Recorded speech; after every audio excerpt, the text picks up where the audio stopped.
ఇంతలో కనబడి అంతలో మాయమైపోయే ఆవిరి వంటిది అన్నాడు.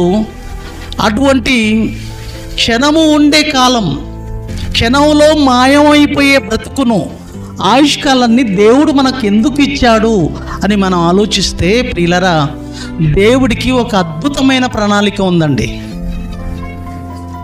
దేవుడికి ఒక ఉన్నతమైన ప్రణాళిక ఉందండి. దేవుడికి ఇంత చిన్న ఆయుష్కాలాన్ని మనకు ఎందుకు ఇచ్చాడు? చూస్తున్నాగానే ఇంతలో కనబడి అంతలో మాయమైపోతున్నాం. ఊరు బయట మన పోస్టర్లు అతికిస్తుండ్రు, ఎంతోమంది పోస్టర్లను చూస్తున్నాం, ఎంతోమంది సమాధులను చూస్తున్నాం, ఎంతోమంది ఈ లోకాన్ని ఖాళీ చేసి వెళ్ళిపోతున్నారు, ఎంతోమంది కండ్ల ముందు కనబడకుండా పోతున్నారు. మనం కూడా అదే, మనది కూడా అదే. ఈరోజు మనం కనబడుతున్నాం, రేపు కనబడకుండా పోతాం. మాయమైపోవడం. మాయం అంటే లేనిది ఉన్నట్లుగా భ్రమపడడం. మాయం అంటే మాయ. రోడ్డు మీద వెళ్తున్నది చూశారు? రోడ్డు మీద వెళ్తున్నప్పుడు 1 కిలోమీటర్ దూరంలో రోడ్డు మీద ఏం కనబడుతుందండి?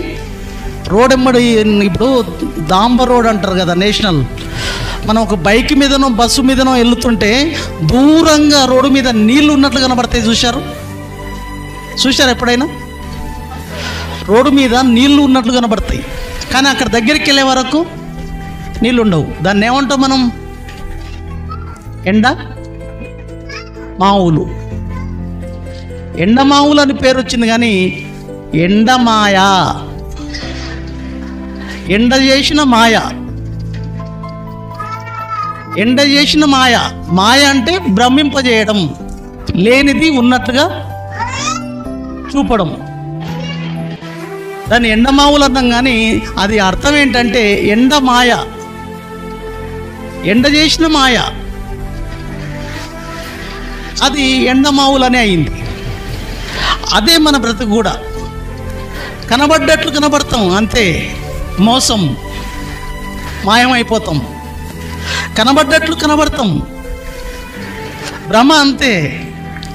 ఉన్నట్లు ఉంటా నేను అంతే, భ్రమ.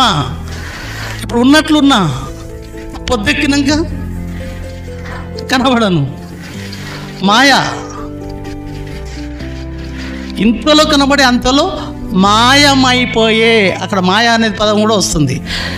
మాయమైపోయే ఆవిరి వంటి వారు అంటున్నాడు.